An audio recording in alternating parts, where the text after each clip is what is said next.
All right, guys, so we're doing something really cool and interesting this time. I'm doing a tier maker video for all of the major overhaul mods I've played for Total War. This is ranging from Rome Remastered, Medieval 2, to Empire, Napoleon, Shogun 2, Rome 2, Attila, Thrones of Britannia, and then finally there is one mod here for Troy.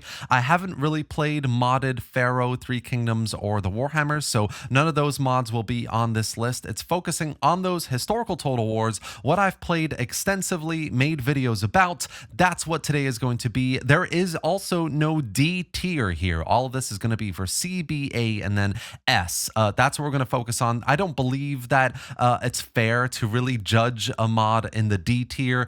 So yeah, that's why I've removed that for today. So let's dive straight in. So first up, we've got Broken Crescent, guys. This is a mod I covered the other day in a video. For me, it is A tier. It's not quite S because I believe there are other mods here that deserve S above Broken Crescent, but it's not B. It's not a work in progress, and there are not really issues with Broken Crescent. It's quite a complete mod for Medieval 2, and basically the selling point is if you wanted to play a Crusades campaign, the Kingdoms Crusades campaign from Medieval 2, but expanded and a bigger map. It's very vanilla in feel when it comes to the campaign and battles as well. It's definitely a bit more vanilla compared to the other mods on this list for Medieval 2, but it's just bigger. It's a bigger Crusades campaign with much more factional variety, mechanical reworking, balancing, new buildings, new cultures, religions. You go all the way east to India, basically, in terms of where you can play. And it's really, really good. It does all of this really, really well. It's replayable. It's fun. It is challenging from an economic perspective, especially as well. And the battles are good. The AI is quite aggressive in the battles, which I really like, especially compared to vanilla. So it deserves A tier for me. Next up, we've got Chivalry Total War. I haven't played the original, but I have played the remaster, and I would say Chivalry Remastered is a B tier. Now, this isn't a bad mod. That's not what B means. B, for me, basically means it's a work in progress. There is still plenty of amazing work here being done, but it's a bit slower compared to everything else that's going on right now in the modding scene for Total War. There are good things happening, but they don't really, there are plenty of other areas that are untouched, haven't really been worked enough on. Chivalry is a port from the original to the remaster, but all the unit rosters, or a lot of them at least, are still not up textured, upscaled to meet the quality of Rome Remastered. Plenty of factions and balancing, etc., hasn't been quite touched yet either. So I would say there's lots more work still to be done on Chivalry Remastered. The last time I played it, I played their new Crusades campaign, actually, kind of like Broken Crescent, and it was really, really good. There is really good stuff being done here. It's just, for me, it feels like there's lots more to do until it's properly complete and replayable. And then next up, of course, we have to talk about, guys, the Europa Barbarorum mods. Now, you've got EB1, of course, which I believe is A tier, and you've got EB2, which for me is S tier. It's the first S tier mod here. I think that, and this is going to be quite divisive, which is exactly why there are S tier mods. There are loads of people who love them, and then there are loads of other people who don't, who are the exact opposite. That, for me, is a good sign of what is S tier. Now, EB1 is a classic, really good mod, lots of historical depth. It's not as challenging as EB2. There isn't as much variety and historical depth. Basically, I think EB1 is that first iteration. It's a good test. Go in there, play it. It's replayable. It's fun. You're going to get a campaign done in a few weeks, basically. There's lots of depth, historical kind of accuracy challenge here. But EB2 is that next level, basically. You played EB1. You want to try EB2. There's so much more going on in EB2 from dynamic events. The unit rosters have a lot more roles going on, and tactically on the battle side of things, EB2 I think is a bit more developed compared to EB1. I play EB2 and I play a campaign over at least a couple months, which is for me why it's such an interesting in-depth campaign. There's so much you can do in EB2 that is above and beyond EB1 in my opinion. So that's my ratings basically for the EB mods. Now, this one might be a little bit more divisive, but we've got RTR Imperium Surrectum here, and for me, it is A tier. I think that it is an incredible piece of work that the modders, Howl, and the team have been doing, really pushing the boundaries of what's possible on Rome Remastered. If you don't know what it is currently an 1800 region campaign, all the kind of mechanics reworked, brilliant work on the economy side of things, mercenaries, AOR, unit rosters have been ported over and retextured, rescaled up so it meets the quality of Rome Remastered as well. They look really, really good. The battles are tactical, are fun. They're not quite slow, but they're not really fast either. And they've just done an incredible piece of work, basically, to bring Rome Remastered to life. Now, it is A tier and it's not S because there is still plenty more work to be done. And they just recently made an announcement to say they're actually downsizing the campaign. They've run into issues, development issues, and bug crash issues that they can't resolve at its current size of 1800 regions. So they're going to be redoing this basically on a 1300 region map and an even smaller campaign map as well, just to make it a bit more accessible, easier to develop, more fun, interesting, which I really like. I think the big kind of 1800 region campaign is absolutely amazing. It really created a new style of Total War, but I am happy to see them downsize and really focus their efforts on completing the mod in an amazing kind of streamlined way that is more accessible for a wider range of players out there who basically wrote it off because they thought the 1800 region campaign map was too big, right? So I'm very much looking forward to that. When they do that, I am going to put this in the S tier, but right now I believe it deserves the A tier. Next up, we've got Insularis Draco. Now, for me, this is an S tier mod. Whenever I come back to Medieval 2 Total War, I have to play Insularis Draco. It's got incredible historical depth, the characterization, the faction kind of unique unit rosters, their events, their kind of the chains of progression you can go through depending on whether you're a Germanic faction, a Celtic faction, an Irish kind of Pictish faction. There's plenty of interesting replayability here wherever you are. And the best part for me, honestly, is if you play as Rome. This is a Dark Ages mod. So if you play as Rome, you start in the Battle of Catalonian Fields where you can defeat the Huns in this kind of alliance of various tribes around you. And then when you do that, you have to survive. This is basically a Western Roman Empire Attila campaign, but in Medieval 2, in an era, in a setting that is really challenging, like way more challenging in my opinion, and has incredible depth from a gameplay perspective, from a historical context perspective. There's just so much here that is really fun and interesting and challenging. So highly recommend it. Whenever, as I said, whenever I go back to Medieval 2, I have to play a campaign on Insularis Draco. And then next up, we've got Sardam's Total War. And again, kind of like Insularis Draco, it deserves S tier for me. It's a top class Total War mod with incredible variety, factional variety, whether you're playing the original campaign or the 1448 Fall of Constantinople campaign.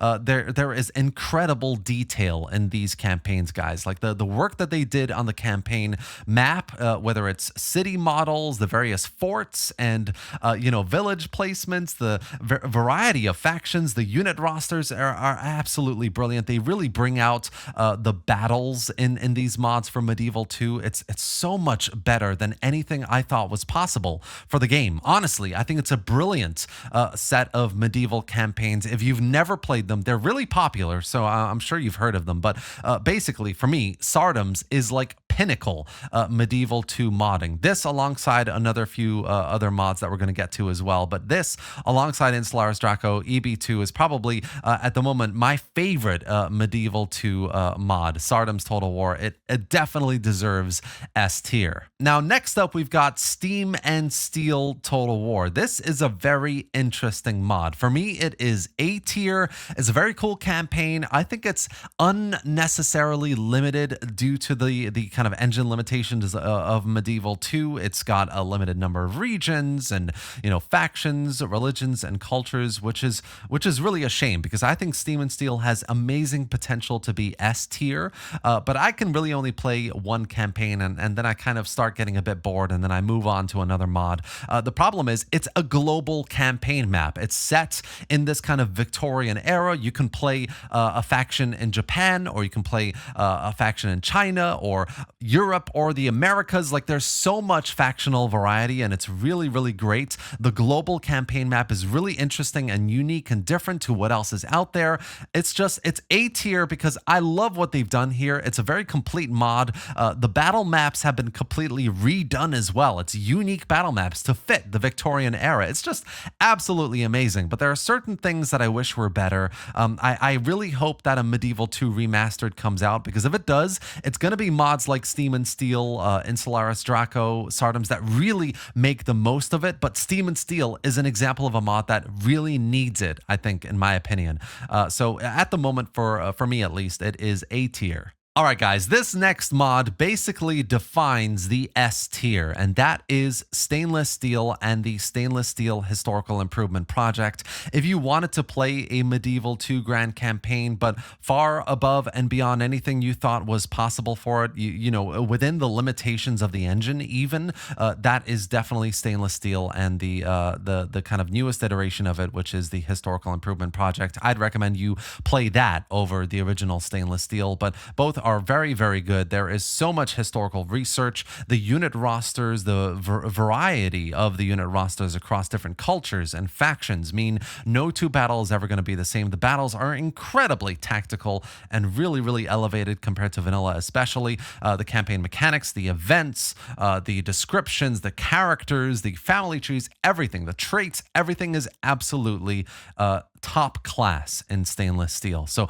highly deserves the S tier here. Now, as far as Lord of the Rings mods go for Total War, I think the Lord of the Rings Remastered mod for Rome Remastered is probably in the B tier for me. It's really good. You know, it's a properly playable Lord of the Rings Total War campaign and the battles as well. There's some really interesting, unique units here. Trolls, Nazguls, you know. I loved playing as Gondor, as Isengard, as Mordor. There's some really cool, interesting playable factions, really cool events that you can get into and fire and trigger if you move this character here and there. And yeah, just generally, it is a nice mod. It's just not as great as some of the other Lord of the Rings mods that you can play here in A and S tier. There are lots more pieces of work that could be done to elevate it, and I just haven't seen that happen yet for it. So for me, it is B tier. And then, funny enough, to just contrast that, you've got Divide and Conquer, and, you know, you've got Third Age and the Ago submod as well. But Divide and Conquer is really the peak in terms of what you can play in a Lord of the Rings mod in Total War right now. It's absolutely amazing. I mean, it's everything I wish a Lord of the Rings Total War Remastered would do. Hopefully, a Medieval 2 Remastered can be made so that Divide and Conquer can move to that and expand the map and get even more factions and cultures, etc., going on in it. But DAC is basically the pinnacle of what you can play Lord of the Rings in Total War right now. It's a bit dated, of course. It is Medieval 2, but it's constantly being worked on. It's got fantastic events that you can fire, challenging kind of situations that you can get into, lots of really cool factions that you can play, mechanics that have been redone that are really, really good. The building trees are absolutely brilliant. Like, there's so much here that makes Divide and Conquer one of the best mods you can play in any Total War game, which is why it deserves S tier. And then finally, guys, for Medieval 2, we've got Lucum Total War. This is a brilliant mod in terms of campaigns that you can play, the gunpowder era of late 1700s, 1800s. For me, it is an A tier mod. There are great campaigns to play here, like I said, but it's not the first mod that I really think of when I go back to Medieval 2. It's good for a couple, but then I want to move on, play something else, basically. Whereas, you know, these S tier mods I can play over and over again, right? So Lucum Imperium is good on its own. It's a great mod. The complete campaign set in Europe is absolutely brilliant. They have a second campaign set in the 1800s in South America that is still a bit more work in progress, and they have other campaigns that they're working on as well, set in India, in Africa, and in the Far East. You know, there's plenty still to be done here for Lucium, but as it is an A-tier mod for me with really good potential for campaigns. If you've never played it, highly recommend it. All right, next up, guys, we've got mods for Empire and Napoleon. The first one here is Empire 2. For me, personally, it is a B-tier mod. I like it. I think there are areas that it does really well. It's essentially a combination mod of lots of other mods into one, right? A lot of other mods do this as well. Empire 2 is the biggest, probably, of the bunch, and it is good, but I think it does limit itself a little bit in terms of the bloat from a unit roster perspective. There are so many units to try and wrap your head around.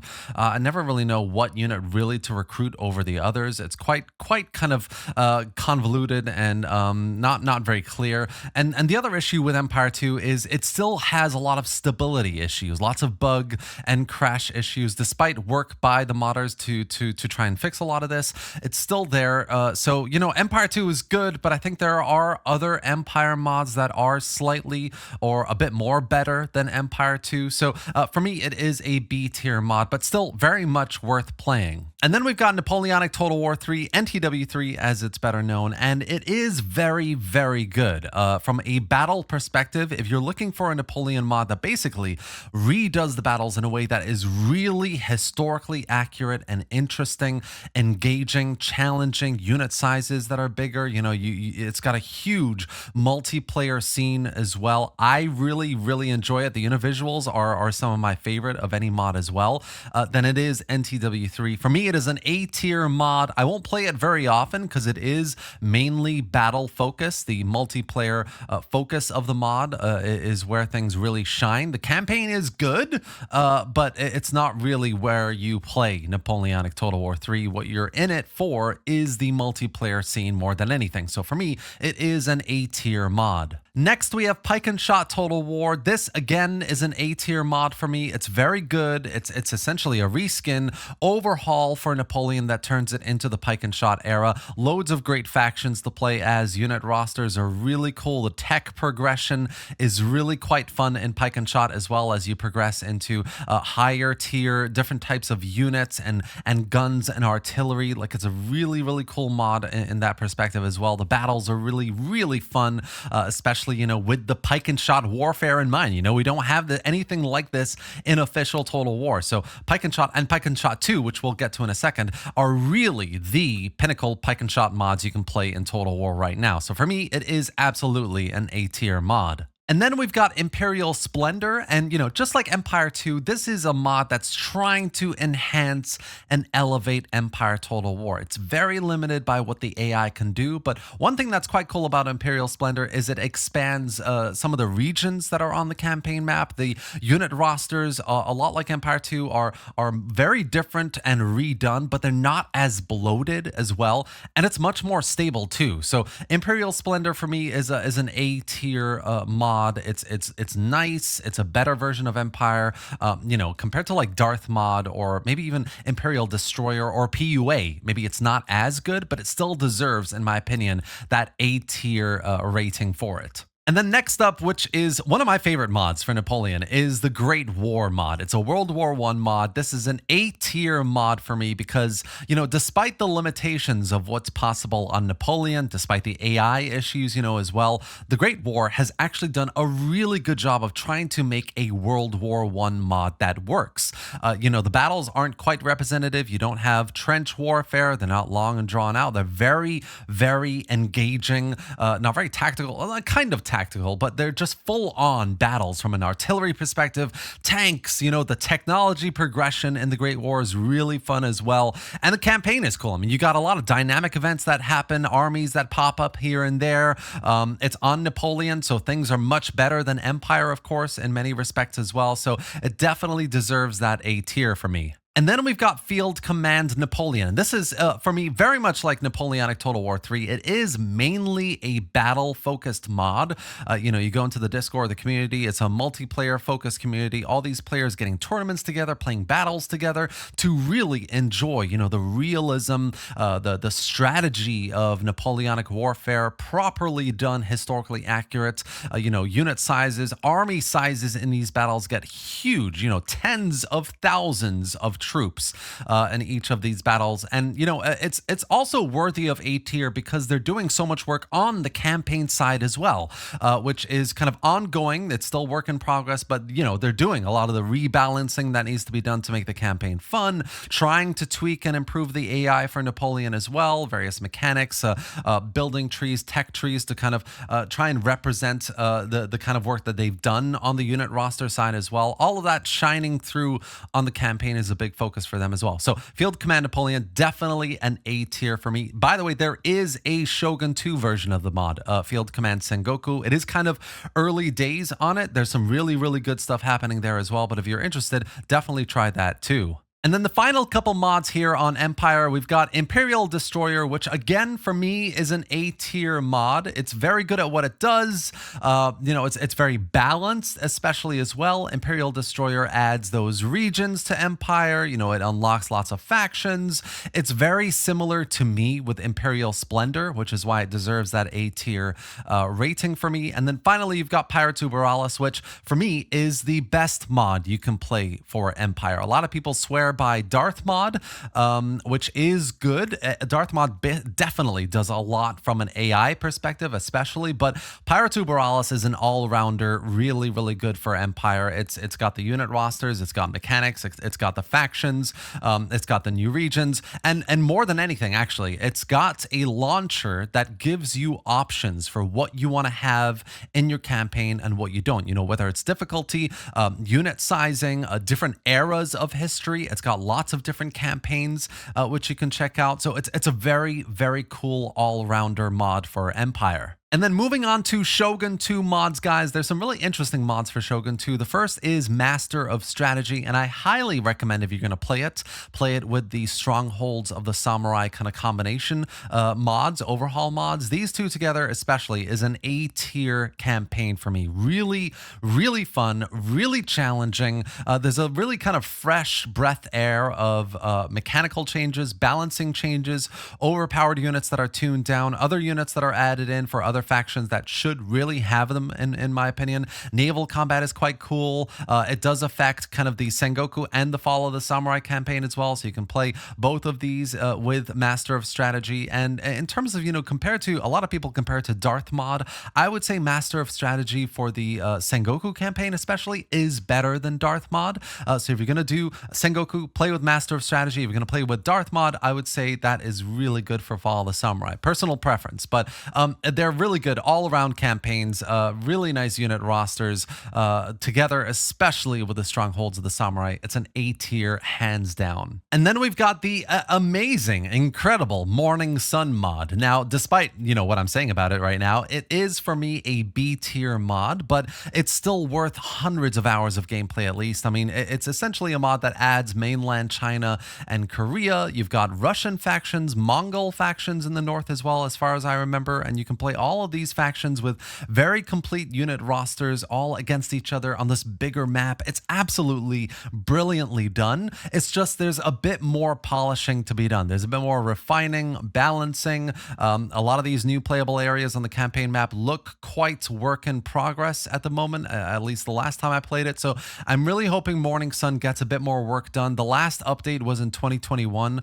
and it's been a while, and all these areas could do with a lot more work to finish it off, right? And when that happens for me, it's going to be an A-tier mod, a proper overhaul worth loads of hours, and it looks great. The unit rosters are great, the mechanics are great, and the various kind of factional, cultural differences lend itself to some really fun Total War gameplay. So for me, at least, it is a B-tier mod. And then, of course, we have to talk about the Last Alliance Total War, the Lord of the Rings kind of mod for Shogun 2. It's very complete. It's all built on a custom campaign map of Middle-earth. You've got got, you know, complete building trees, tech trees, characters, traits, unit rosters, you name it. It's all been done for the Last Alliance. For me, it is an A tier campaign compared to everything else here because it's still got a little bit of work to be done on a polish and balancing perspective, I would say. And, you know, the one area that's kind of limiting the Last Alliance at the moment is siege battle maps. Siege battle maps are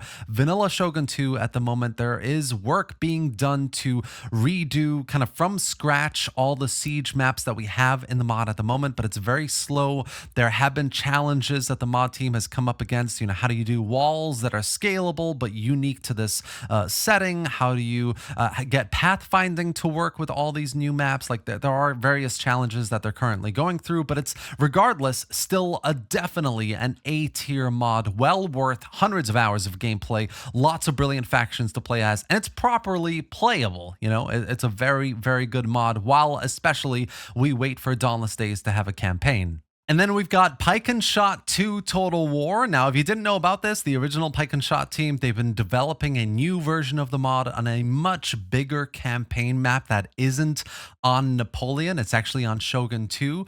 There's not much more I can say about it. There is a multiplayer battle version of the mod, though, that's available. So that's what most players are playing at the moment. For me, it's a B tier mod. The multiplayer, obviously, battles are absolutely brilliant. The Pike and Shot warfare is very well done. It's evolved from the original mod as well. Lots of really great tweaking there. It's just there isn't a playable campaign at the moment. We're waiting for that. And from what I see, it's going to be absolutely stellar. So just having this on this list as a B tier mod, keep an eye on it. It will very soon hopefully move into A. And, you know, when that campaign is done, I imagine it is absolutely going to be an S tier mod. It's just the beginnings of its development, essentially. The same thing kind of goes for Total FOTS as well. I mean, Total FOTS has a complete campaign you can play right now, Scramble for the Far East. That's why I'm putting it into the A tier right now. Scramble for the Far East is absolutely a stunning campaign for Shogun 2 that I cannot recommend enough. Especially you want to play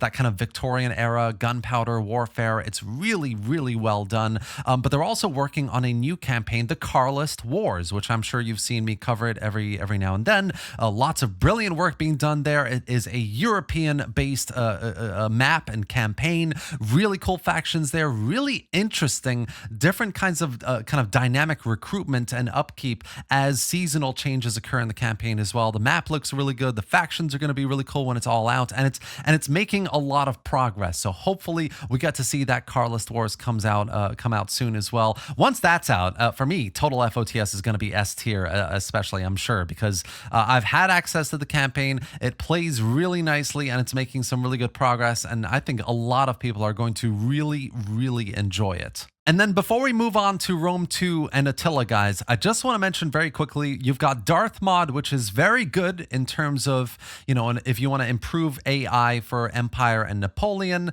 Darthmod does some really good work for unit rosters on Napoleon as well. I really like his mechanical changes to Shogun 2 and Fall of the Samurai, which is where I use his mods the most. But I would put him in A tier in terms of mods compared to everything else here. He's done some really, really good work, especially for AI and Empire and Napoleon. He breathes new life into these games, really. But I personally play them a lot more for Fall of the Samurai. I really like his unit roster work, his mechanical work, the battle AI work that he did for Fall of the Samurai as well is really, really good. So that's my A tier choice for Darthmod. And then there is also Radious. And I honestly have to say, I think, you know, I've played Radious on and off for I remember first playing Radius for Rome 2, and then I played Radius for Thrones a little bit, and Troy, and just to try them out. But for me, Radius is maybe the only C tier mod that I have here. I don't really enjoy Radius. It's a very popular series of mods, and a lot of people like them, and that's totally okay. I'm just someone who can't really get my head around why Radius is built the way it is. It touches every aspect of these games. It's a massive overhaul mod. It's very modular as well in terms of what you want to play with, what you don't want to play with, but it just doesn't, it either doesn't do enough for me, really, or it does way too much and in not a good way, really. So for me, Radius is in a C. That's why I've never really covered it on this channel. It's just not the mod mod that is my go-to. It's not the first one that I think of, and I don't really enjoy it very much compared to everything else that's on this list, especially. So that's on a C tier. And then moving on to Rome 2 mods now, of course, we've got Age of Bronze, which is a brilliant little mod here. I'm going to put this on a B tier at the moment. There's so much work that still needs to be done. You know, there were promises of other factions to be unlocked and playable as well that aren't playable on the campaign just yet, which is totally fine. You know, the mod team are taking their time. The battles are really, really fun. You know, I love this Bronze Age kind of setting for Rome 2. I think it works so well. It's just so well done. The visuals, especially in Age of Bronze, are really, really cool.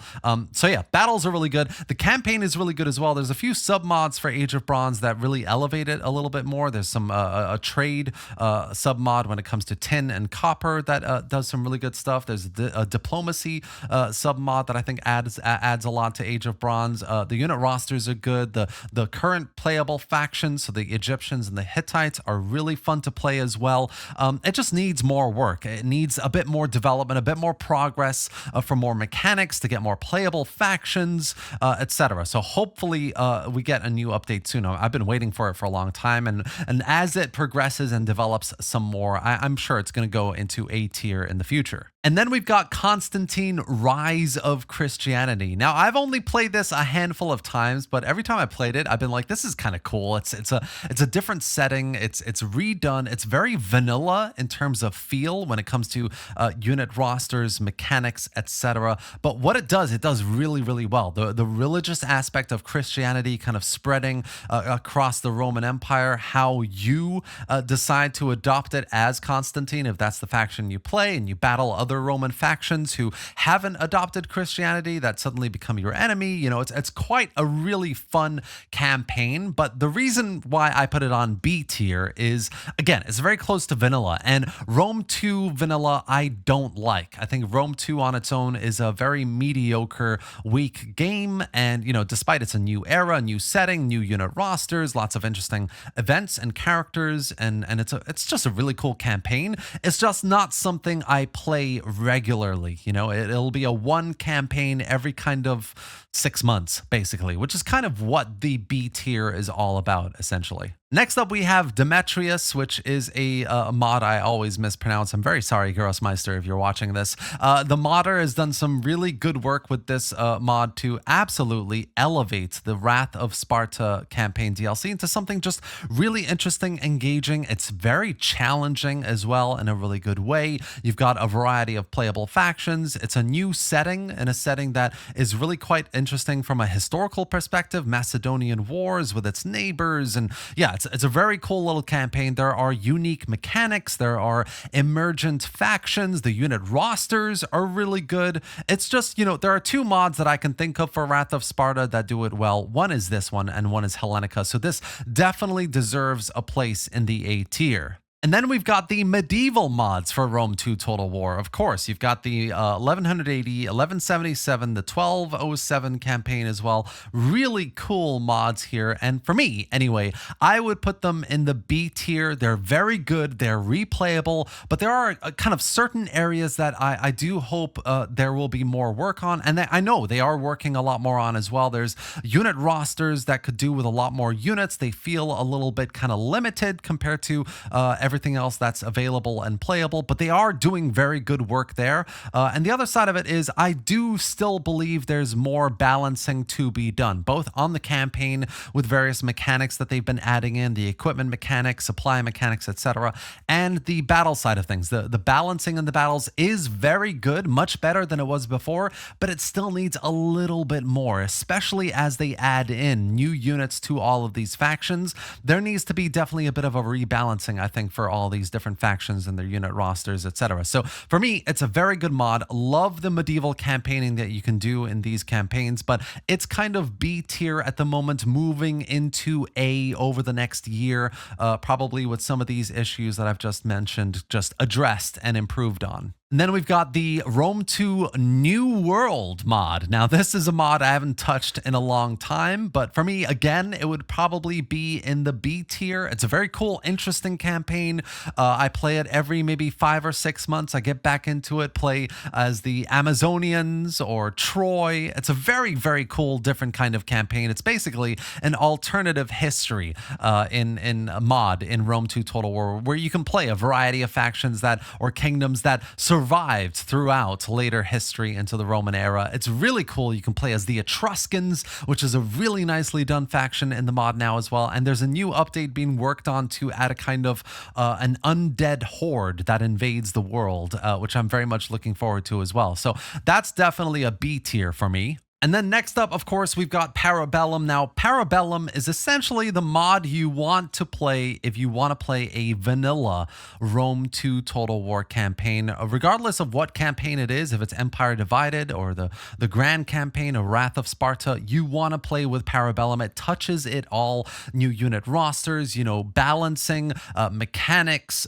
everything that you can imagine. Parabellum has done it, and it's still a work in progress as well. The modder's even working on a brand new campaign based on the Rise of the Republic map. So there's some really great stuff to do in Parabellum. It's a great vanilla campaign, and there's more to come with it as well. Whenever I go back to Rome 2 and I don't really want to play a massive overhaul mod, I play Parabellum. So highly recommend it. Well deserves its A tier. And then we've got the Terminus mods, Terminus Imperium. It's an incredibly interesting mod here. It's essentially an alternate history Roman Empire mod for Attila specifically, in which, you know, various events unfolded to break up the empire much earlier on, around, I think it's like a 400 AD mod. And essentially you can choose from a variety of smaller Roman factions, little Roman kind of municipalities in effect, to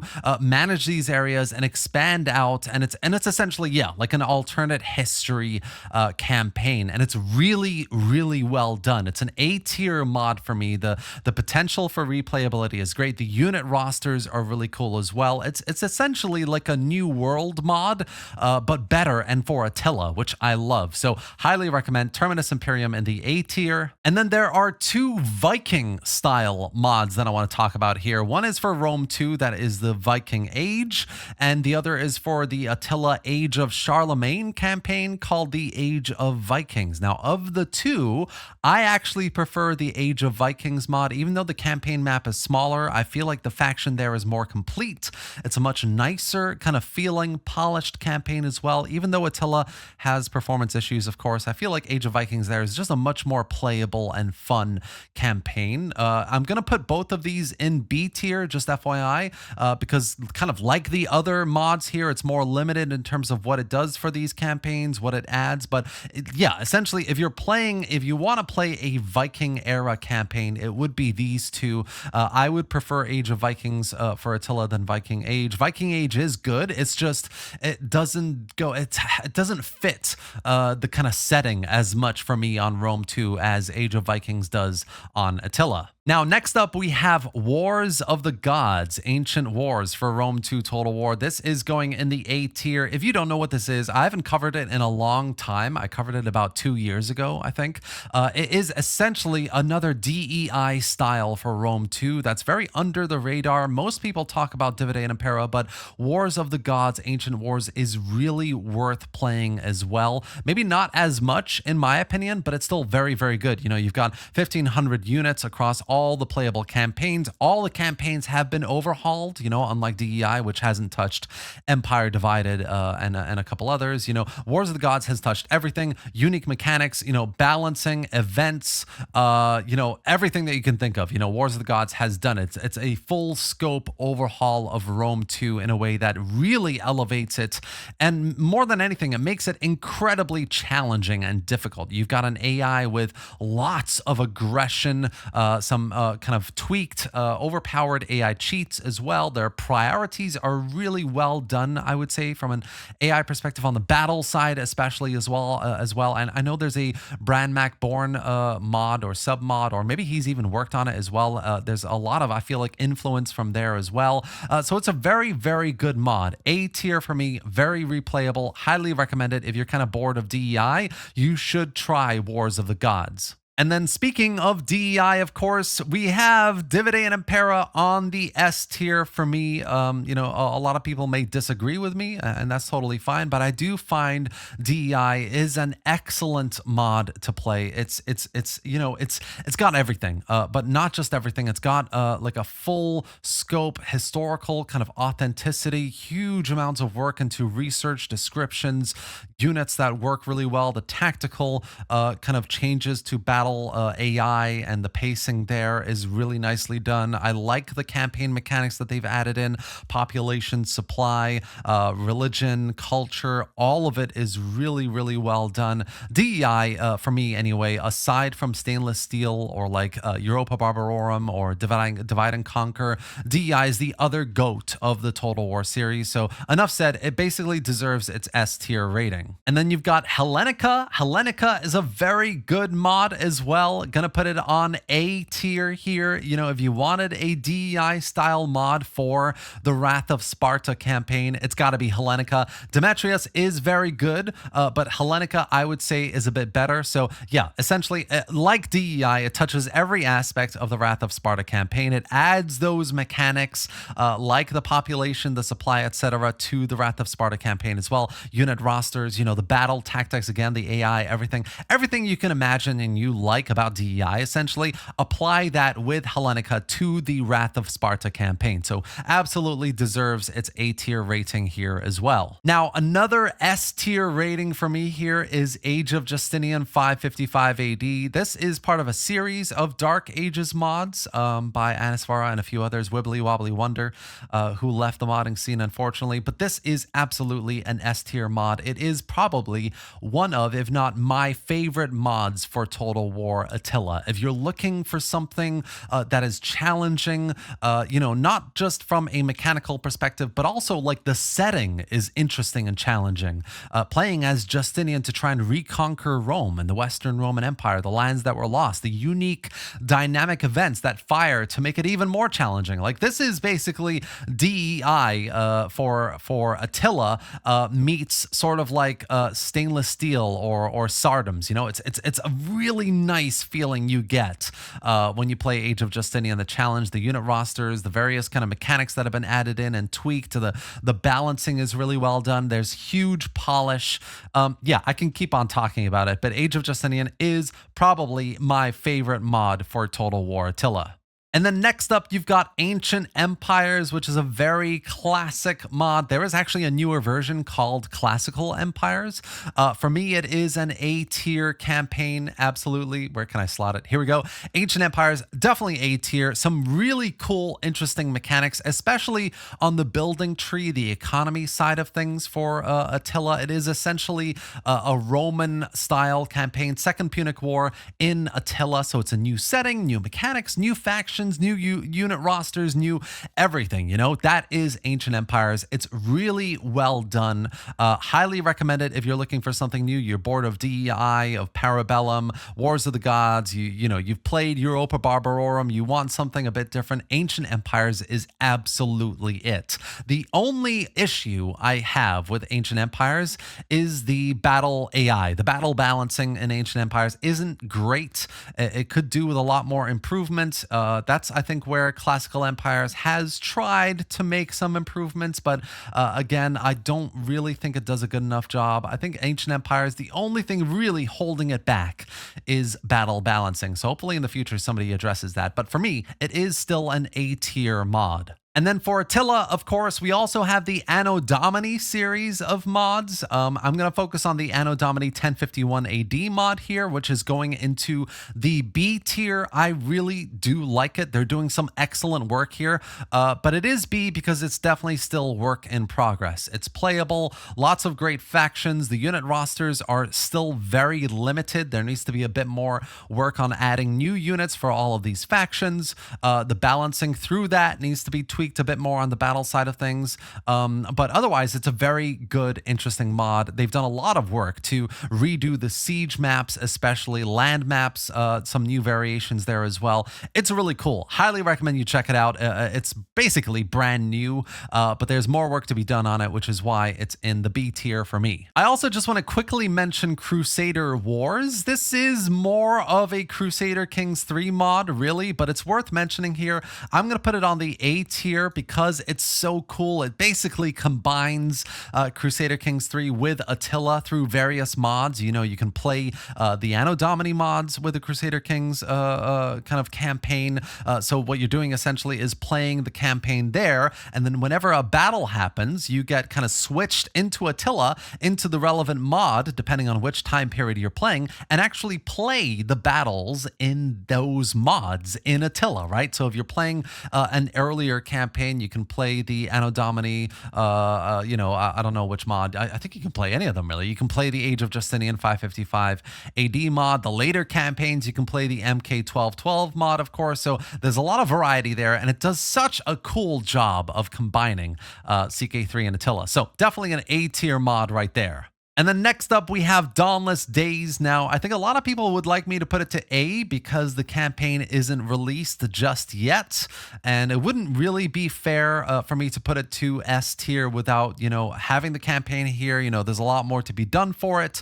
So that's what I'm going to do. I personally believe this as well. It deserves the A tier at the moment. But mark my words, when this campaign is released, when feedback is given, bugs, etc., everything's been ironed out over the next couple of years, it will 100% be the greatest mod ever made for a Total War game. I mean, these guys created the campaign customization tool that can be used by any mod from Rome 2 onwards. They've completely remade the Attila Grand Campaign map into Middle-earth, essentially. The work that they've done for unit rosters, for siege battle maps, absolutely insane. And from what we can see from the Discord, I mean, the work that they're doing for event messages, artwork, you know, the playable factions, bringing them to life, dynamic kind of mechanics and faction priorities and characters, and it's just an absolutely immense piece of work. So it deserves its A rating right now, but eventually, I promise you, it will be the GOAT of Total War in the S tier.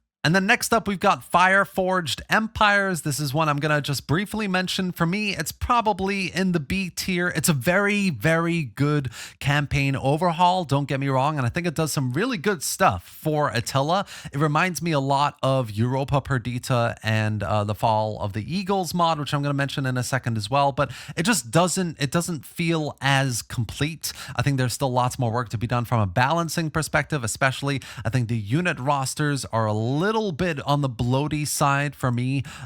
So it is very good. I don't think it's quite A tier just yet. I play a campaign, I enjoy it, and then I come back like the others in this tier in like 4 or 5 months and try a different faction, try a different campaign. So that's my kind of a rating for Fire Forged Empires. And then, like I said, there is the Europa Perdita and Fall of the Eagles combination that I absolutely swear by. It's a very good vanilla version of Attila, essentially, that elevates the game in so many ways, especially from a battle perspective. That's where it really, really shines. For me, it is an A-tier campaign. If you're looking for vanilla in Attila, but much, much better, better unit rosters, better AI functionality as well, especially on the battle side of things, more tactical battles, balancing across unit rosters as well, it's got to be Europa Perdita and Fall of the Eagles. This is an A-tier mod for me. And then next up, we have Medieval Kingdoms Total War 1212 AD. Now, yes, there are certain aspects of the mod that are not complete. You know, you've got some mechanics that aren't quite ready or working just yet either. But despite all of that, for me, and this is not bias, I think that the team and their work, everything that they've been doing, deserves a huge amount of recognition, just like Dawnless Days. So for me, MK1212 is absolutely an A-tier mod. There's incredible work from a unit roster perspective, playable factions in a medieval setting in a modern game. We're still waiting on naval combat. We're still waiting on certain mechanics, of course, to come out as well. But otherwise, MK1212 is probably the first mod you want to play right now for a new medieval campaign. So highly deserves its A tier for me. And just like Dawnless Days, when the other bits kind of come out and it's more ironed out with new mechanics and naval combat, etc., it will absolutely move into the S tier as probably one of the greatest medieval mods you can play in the series. And then you've got the Rome era chapter mods by Red Hornet. He's also working on, I'm sure you know, other eras, Napoleonic era chapters, etc. But I'm gonna talk about this one here because it's very complete and it's very well done. If you really want to play the history of the Roman Empire on Attila, you have to play the Rome era chapter mods. It's incredibly replayable. Each campaign is so different. Unit rosters redone, etc. It's a very much a combination of a variety of different mods into one to bring these eras to life, but each one is still done really, really well. So highly recommend it. Definitely deserves the A tier. And then moving on to Thrones of Britannia mods, guys, we've got Conquest 1066, which I'm putting as a B tier mod. It is a very good mod. I really do enjoy it, but I again, like the others in this tier, I only come back to play it maybe every 5 to 6 months. I'll play a Norman invasion campaign, which is what this mod really is about, or I'll play one of the defending kind of local factions against the Normans, which is always a bit of a challenge since the Normans start with 2 massive armies and they're very powerful unit rosters. So yeah, that's where I would put it. It's a great little campaign to get into and play every 5-6 months at most. And then the classic for Thrones of Britannia, of course, is the Shield Wall mod, which for me, I'm going to put again in the B tier. There's only a few factions that are really that playable and overhauled on this mod. Unfortunately, it is a work in progress, essentially. It was supposed to be like the DEI of Thrones of Britannia, but it got a little bit left behind. So a lot of people swear by it. It's got some really interesting unit rosters and mechanics for only like 2 or 3 factions, and the rest of the factions really aren't that worth playing in my opinion, but it does a really nice job for those factions specifically to slow down the pace, to change up the mechanics to make it more challenging and interesting, and make the battles really nice and slow and tactical as well. So that's a B tier mod for me for Thrones of Britannia. And then you've got Caesar in Britannia, which I'm going to put in the B tier here. Again, it's very, very good. The battles are really fun. I love the idea of having Caesar invading Britannia, of course. It's going to be just like 1066, I think, when it's fully public and released, but with elements of like shield wall mechanics, some kind of recruitment stuff that are a bit unique and different to vanilla. They're doing a lot of work to expand the map into northern France as well. So you have Caesar needing to kind of take over the other local tribes in Gaul before invading Britain. So there's some really cool, interesting things happening there. They're using the Dawnless Days campaign customization tool to change up, the Thrones of Britannia campaign, which is really cool. They're making single region provinces, like really cool stuff here, but it still kind of remains to be seen really for me where it lies, how much polish it's going to need when the campaign comes out, how it's going to play, etc. So it is a B at the moment, but it's definitely going to be at least an A when the campaign comes out and it's playable and it looks good. And then the final mod here, guys, on this list is Agony. This is a mod that was first released for Total War Troy. It's by a modder called Ganosa, who did a ton of work to essentially overhaul every aspect of Total War Troy. I'm putting it into an A tier rating here because honestly, I don't really play Troy without Agony. It's really challenging. It's really in-depth. The historical kind of authenticity around it is really, really high. There's a lot of descriptive context to everything. The mechanics, you need to wrap your head around it. The unit rosters are great. The AI is aggressive. It's basically a DEI mod for Troy, is the best way I can put it. And he's actually working for one for Pharaoh right now as well that I'm going to be trying very soon. So keep all of that in mind. That is Agony for tier A. And there you have it, guys. This is how I would rate the biggest overhaul mods for Total War right now. So on the S tier, you've got Europa Barbarorum 2, Insularis Draco, Sardam's Total War, Stainless Steel, and the Stainless Steel Historical Improvement Project, of course. Divide and Conquer, you've got Empire, Pirates Overhauls, Divide and Impera, Age of Justinian. The A tier is Broken Crescent, Europa Barbarorum, RTR Imperium Surrectum, Steam and Steel, Lucum Total War, NTW3, Pike and Shot, Imperial Splendor, the Great War mod, Field Command Napoleon, Imperial Destroyer, Shogun 2 Master of Strategy, The Last Alliance, Total FOTS, and that is both, Scramble for the Far East and hopefully very soon the Carlist Wars as well. Darthmod and all of the Darthmods across every game, really on average, I think are about A tier. Demetrius, Parabellum, Terminus Imperium, Wars of the Gods, Helenica, Ancient Empires, Crusader Wars, the Dawnless Days, Europa Perdita, kind of combined with Fall of the Eagles, Medieval Kingdoms Total War 1212 AD, the Rome Era Chapters mod, and Agony. And then the B tier is Chivalry, Lord of the Rings Total War Remastered, Empire 2, Morning Sun, Pike and Shot 2, Age of Bronze, Constantine Rise of Christianity, the medieval mods for Rome 2, Medieval 1100 AD, etc., the New World mod, Age of Vikings, Viking Age, Anno Domini 1051, Fireforged Empire, Conquest 1066, the Shield Wall mod, and Caesar and Britannia. And my only mod really in the C tier, it's still, decent, as far as overhaul mods go. I know a lot of people do enjoy them, is the Radius mods. But everything else here is essentially how I personally currently view how all of these overhaul mods are rated.